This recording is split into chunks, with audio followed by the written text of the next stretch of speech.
Okay, so welcome everyone. It's been a little while. Welcome to the Old School Cannabis Project. We're back, myself and Smoke All Rich, after a little hiatus, and we're back with a special guest. We're joined by Nick from Family. How do you call your name on Instagram, man? Family Tree Cannabis Company. Yep, that's right. Family Tree Cannabis Company, buddy. So I always forget everybody's names on Instagram, man. I feel you there. But yeah, thanks for joining us, Birds. It's been nice to watch you growing some of my genetics over the past few months. And yeah, you've come on to talk about that, I guess, amongst other things. Yeah, man, it's been a pleasure to actually grow your stuff. I've been on Instagram for a while, man. I just kind of like to watch and see what people say. And so for a few years I've been watching what they said.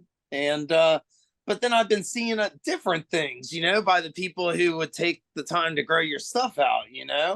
And so I was like, man, because I saw, what was it, I'm gonna say like a little over a year ago, man. You posted that if anybody was in any of the 50 states for $60, you'd throw them like 16 of those Boss Skunk seeds, man. So I was like, I'm gonna hit this dude up and take a gander at this. And man, I'm glad I did too, dude, because the stuff that came from your seeds isn't like anything else around, man. It's not dummied down. You can tell. Like that Afghan one I found, man. I cloned it too, dude. I'm gonna grow it way bigger. It'll take a little more time just because how stout it wanted to grow, but give it some time and make a big bush of that, dude, and then it'd just be unbelievable fire, man. Yeah, I'm really stoked with the way all your plants turned out and the smells, man. Smells that I haven't smelled since I was a kid. Yeah, it's a really beautiful purple skunk you're talking about, that Afghan one you grew, yeah? Yeah, man, she is pretty. She turned just deep dark purple and stacked Maybe all Rich the can way find down. it and put it up from your Instagram, man. We'll share it on screen maybe Yeah, whilst we're sure. Give talking. me 1 second. Um, while I do that, do you want to talk about how long you've been growing and stuff like that, Nick? Yeah, man. I mean, I'm 42 now, and I started like really growing when I was 17. I mean, at 13, I started smoking. I had piddled around and threw some seeds on the ground by my parents' woods by their house, and Florida's always got good conditions, so you can pretty much get anything to sprout. But I ain't no dick, man, and around like 16 or so, once I had a car that I got for my birthday and I was mobile all over Jacksonville, I spent a lot more time at the public library reading some Ed Rosenthal books and really diving into any kind of high times and cannabis books I could get my hands on at the public library because they were everywhere there. And from there, I'm hanging out with buddies of mine who all wanted to be musicians, man. And some of them ended up becoming musicians, really good ones with bands. And, we're all a bunch of fucking skateboarder punks. And we smoked hella weed and we were doing a lot of acid too, man. And it's kind of how I fell into it. They all were playing instruments and that wasn't really my thing. And I was more or less trying to find these individuals where I knew this local weed was coming from. And I ended up being successful at that, man. I found a couple cats and fell in, and they had me kind of running errands for them here and there in my downtime from school. Because they liked you, but they wanted to feel you out before they'd let you see anything or know anything. And I was still going to school. I didn't talk about it really with my friends too much because you want to get in with these people so you can kind of learn what they're doing. And then I ended up eventually just not seeing eye to eye in the world of the rents. And so they said I had to go. And from there, it was kind of like fell in deeper with the whole growing aspect, and then of course I fell in with a bunch of other stuff, but all this is around like when I was 17 at this point, you know. And so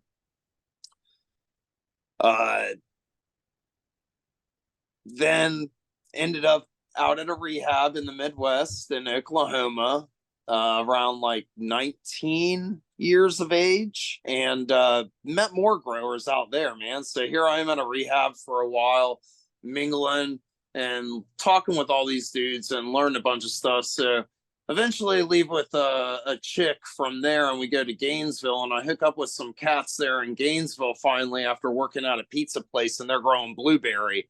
Now this is like 2001-ish, I want to say.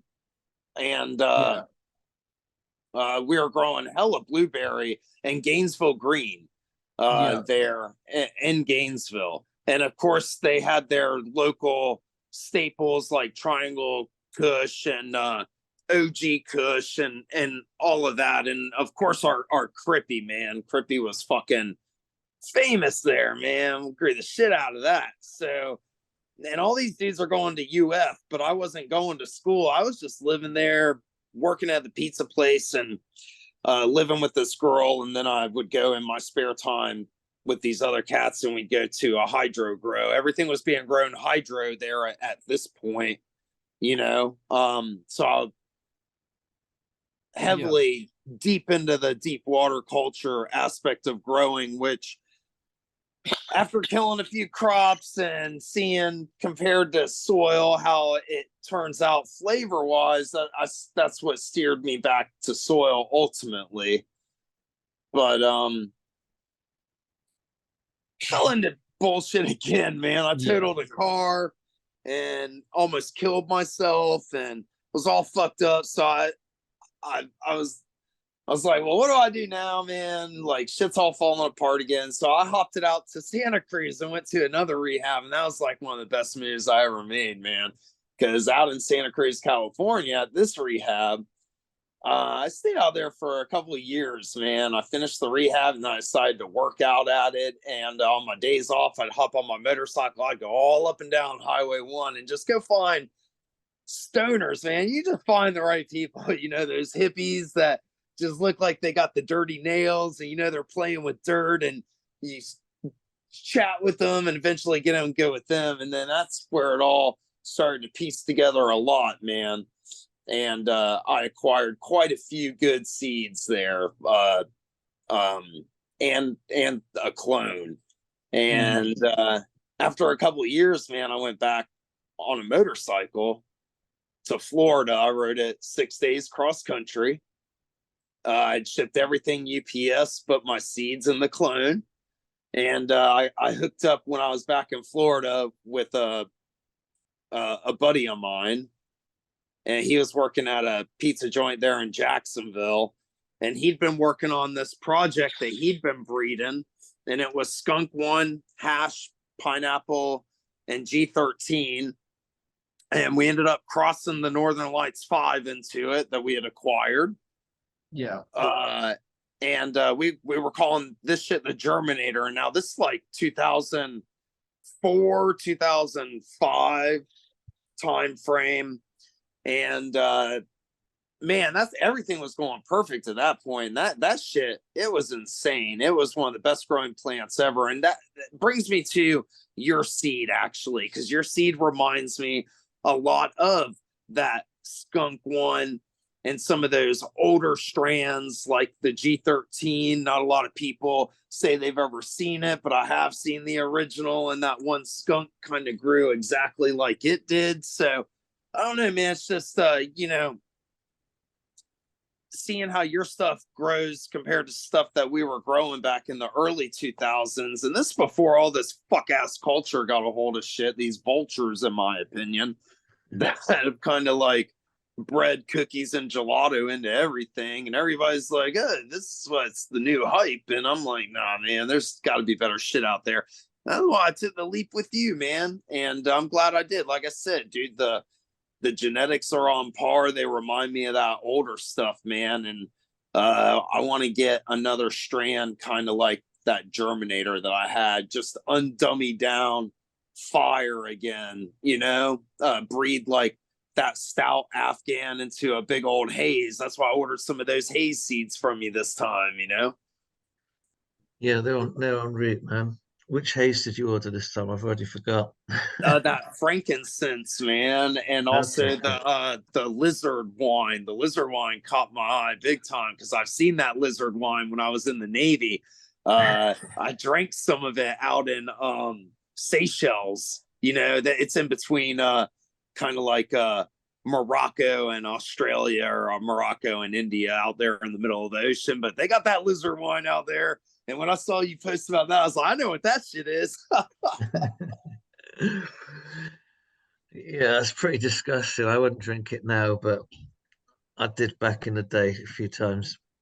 When you're in the Navy and you're out to sea for like 6 or 8 months, you'll pretty much consume any kind of alcohol. I don't drink anymore now. I've been sober 3 years, but when I was in the Navy, that was a different story. Well, I'm glad I did, because if I never had drank that, I'd never know what it smelled like, and so I'd have nothing to compare this plant to, because it smells identical to this lizard Right. wine, like identical. So if I'd never tried that lizard wine back 15 years ago, then I'd never know. I'd have nothing to compare it to if I'm not trying to describe the terp profile, because it is Right. only that. It was identical to that. No, Yeah, man. it sounds crazy, honestly. So I'm stoked about it. Yeah, I made a few seeds with interesting terp profiles in the mothers this last season. Got one cherry oud, which is like kind of Moroccan frankincense. Or not quite frankincense. It is an incense. It's more like a bark than a resin. It's a woody bark type incense, but got a distinctive oud smelling plant, and musk, and yeah, that UB one I named UB40 because it's just like red wine. I've Right. got one that's a pure Vicks vapor rub. You inhale it, and, like, clears your sinuses. So yeah, I made a few variations, Yeah. Yeah. like deviations, as it were, out of skunk. I only made a few skunk lines really this last season. Um, I've got a really good, strong, raunchy skunk haze, which is really rank and nasty. I've got like a meat skunk, and I've got the rotten berry skunk smile. That's got a heavy, raunchy skunk in it as well.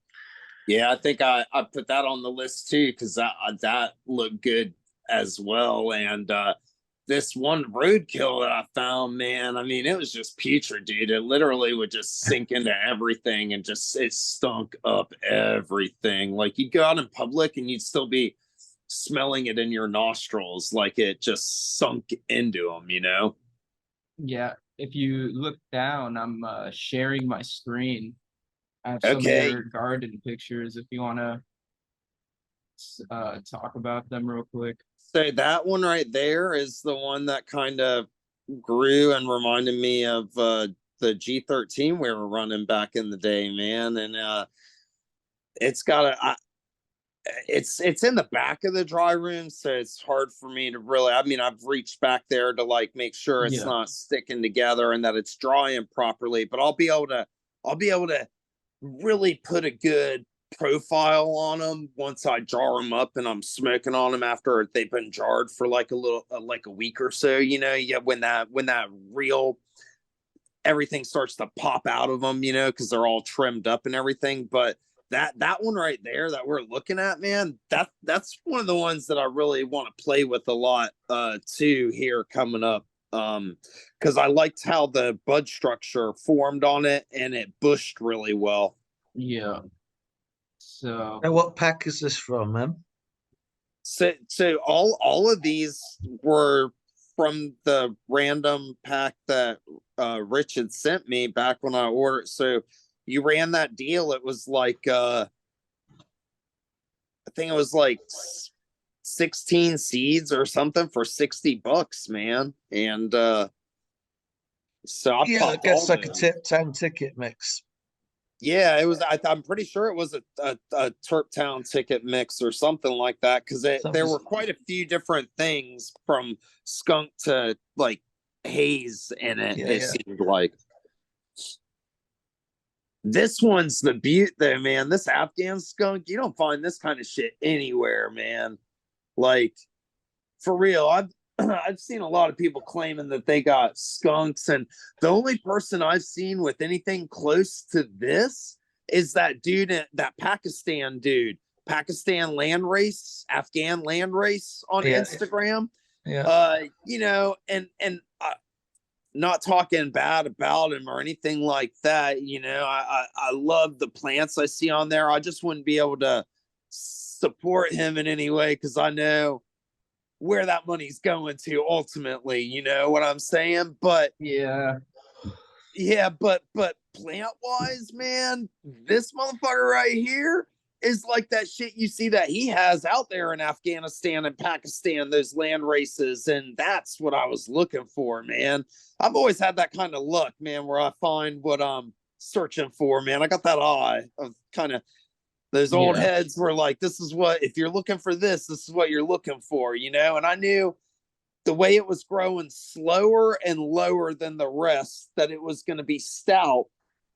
And then when everything else was stretching different, I knew that this had something different to it. And that's why I kind of rotated into the middle and put it up, raised it up some so I could really get it to pop under the light and fill out properly so I could see really what I was working with, you know?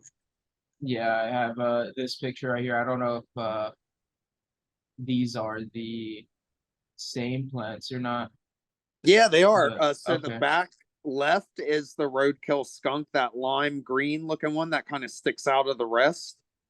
Yeah. And then in the middle of the tent is that smaller stout Afghan. And then right in front of the lime green that's in the very back left would be where that other skunk was, the one that reminded me kind of the G13 structure. Hmm. There was a fourth one. There were two more in there, but one of them, I guess, when I was hunting through them, I missed that it was a male, and so I pulled him. But that was the male I showed off that I put outside that made it through those 17-degree nights, and just showing how strong your genetics were, you know. And Oh then yeah. and then the other one uh finished up actually in like right at the end of 7 weeks, beginning at 8 weeks, whereas the rest of these I left up till the end of 11. But we've been smoking on that one. It's actually, I smoked the last of it this morning, man. And all my buddies loved it too, man. They were like, dude, that shit just hit different, man. It was another kind of roadkill skunk, but I wasn't looking for something that would finish that quick, because I like a lot of my flowers finishing around that 10 to 11 range. I just I feel get that kind of smoke everybody hitting hits me up better. asking for short. Have I got anything quick, anything fast? All the time. That's so funny because I'm looking for the, like, if you find a 16-week hazer, man, you send it my way, dude. Yeah. I mean, I've found a lot of long flowering stuff in the past of old timer one, and more recently, I have kind of like selected for the shorter flowering varieties, or examples, you know, because most people don't want it. But also, old timer did the same kind of thing. He used to select for the shortest flowering and try to retain the high, but keep getting the flowering time down. Yeah, But you know, really like I've grown a I like 30 a week quick haze flower, for but I him. really feel like, man, really that 10 and 11-week flower just hits a little different than some of those early finishers. I do like the early finishers, and they're really good for breeding if you have like a 16 or 17 weeker, especially like a good haze, you know, that you want to like mix with something to finish it up a little bit quicker and maybe not have it stretch as much, you know, throw it into like a quick finishing skunk or Afghan. But yeah, really, when I'm hunting, I'm really looking for those 10 and 11 weekers, man. I feel like when they ripen out, have something different than those quick finishers tend to have, man. They just don't hit that ripeness that I want, you know. Yeah, there's still 10 and 11 weekers and 12 weekers in the gene pool I've got, but like there's not so many like going past 16 or anything. Whereas in the past I've grown stuff from him that's like 18, one that was like fucking basically 30. I did chop it at 26, but it could definitely have gone even like another month. It was a 30 weeker for sure. That's crazy. Yeah. I mean, it could possibly have never stopped flowering because he did say once he had a tie that never stopped flowering and he kept it flowering for 18 months.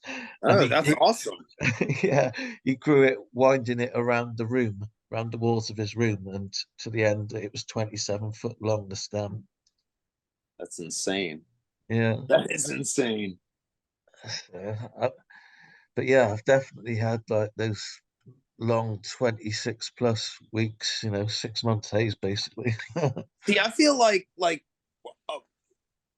a lot of the, I want to say like modern breeding where people like kind of went wrong when they started dumping the same shit over. It's like cookies is such a good example. There's other ones too, but they were only dumping it to increase frost and flower time, and then you're losing like profiles off of other plants to such a degree that, man, Yeah, man. the dummy downness, I guess, is just a good way to put it. I feel like so a lot of breeders are breeding more for corporate like aspects of like flowering time because those dudes are trying to meet a certain amount of crops in a year, which has created this whole fuck mess in my opinion anyway. That's what it is. It's been fully corporatized with people literally only looking for frost, people looking for their THC levels, people looking for the bag appeal, and they're looking for everything but effects. And that's why you come over to these plants and these types of breeders and people like Blue trying to make a change, and you get a way different outcome. Well, that's why you get that hate too, man, because you're not falling in line with what their agenda is. And all those people pushing this agenda are ultimately owned by these companies like Trulive. And that people don't realize how many small businesses that big company bought up when they couldn't get into certain states. So they went and bought up the companies so that they could monopolize. And by buying certain companies, they monopolized like 12 states right off of the bat, man, where they just and laws were made back in the 1930s to prevent this with like alcohol and shit. But since weed's not technically legal, they fall through these cracks, man, and they use the lobbyists to manipulate the wording so that they can get away with all this shit. And then they're the ones who fuck the whole market because then they say a market should be a certain way, and that's not really how it should be because they really know nothing about weed. Ultimately, they're a bunch of suit fucking idiots that only speak money, you know? Yeah, that's what it's looking like. Oh, that's how it's going down, Yeah. especially in Florida. Florida's getting Oh, railed yeah. right now by these motherfuckers, dude. Like, Yeah, no home grow law, and the yes, fact that exactly. the fact that they could just rail you on even if you want to start up, the startup cost is like over 2 million if you want to Did you start see they growing. were trying to make CBD and THCA federally illegal in that state so that they could monopolize? Like, and the fucked up part is, like, if you do like the research, some of these like big in-state farms are the ones who all joined forces at the beginning in like 2014 to start monopolizing all this shit. And that's why the home grow hasn't passed in Florida like it should have, because that's what the people want, but it's not the people stopping it, you know? And it's not, I don't know, man. It's just there's so much weird shit going on in the weed world right now, man. And then the people that you think are like trying to do some good for the weed world are really, in my opinion, ripping motherfuckers off because they're so in debt that they have to do scandalous ass shit to get themselves out of debt, dude. You know, I don't know, man. And then they talk shit about people like you guys because it takes the money away from them and they're so far in debt that they're like drowning, you know? And I think that's where all the hate came from originally towards you, dude. Uh, from what I've read and seen, just my personal 2 cents on it, you know? Why? I don't get the link between what you just said and why they hate me about there being debt.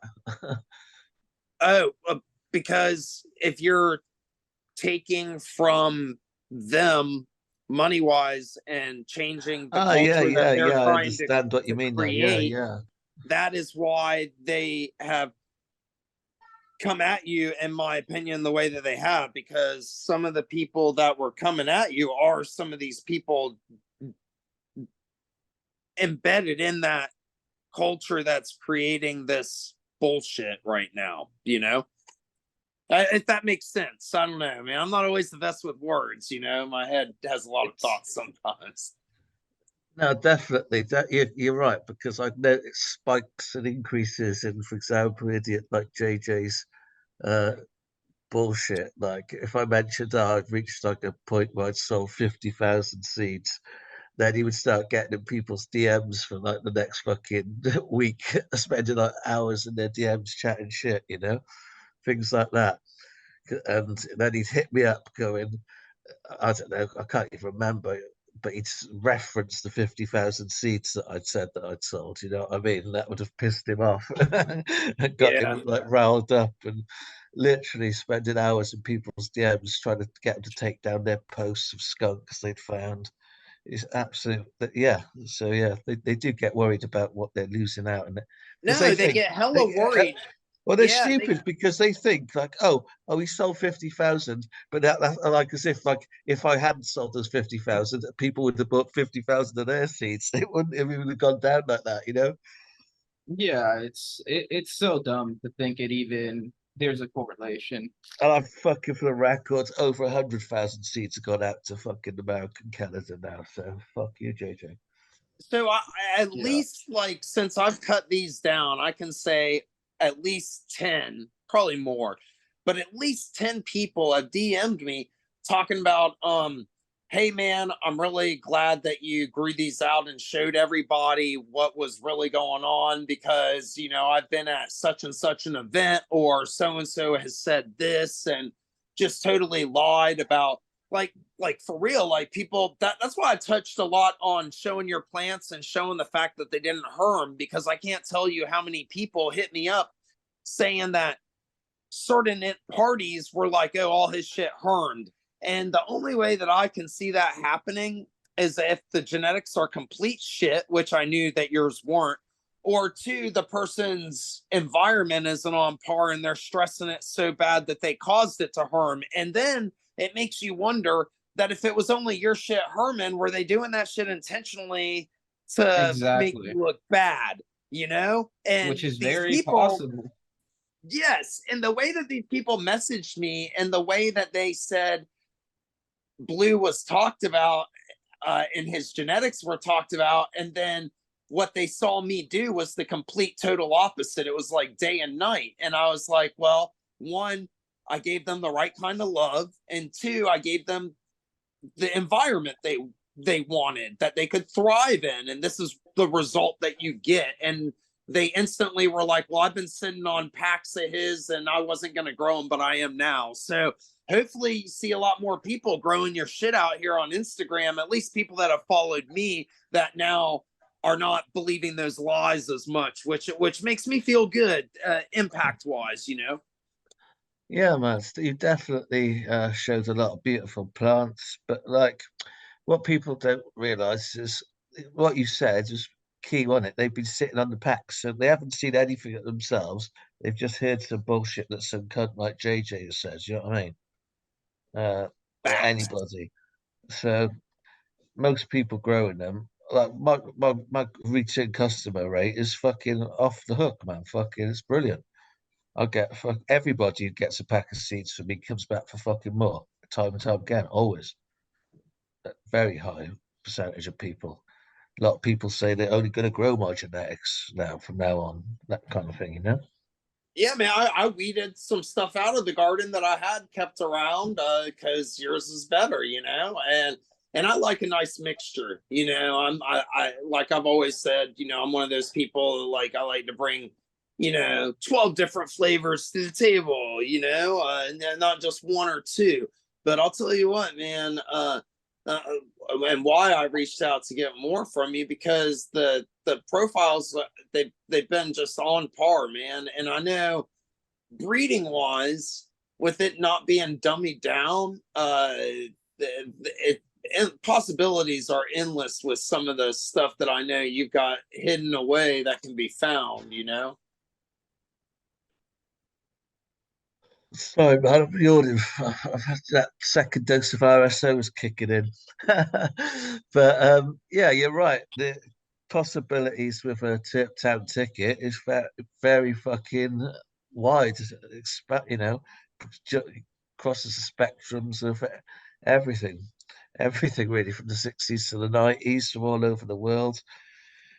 Everything you can imagine. 60 different mothers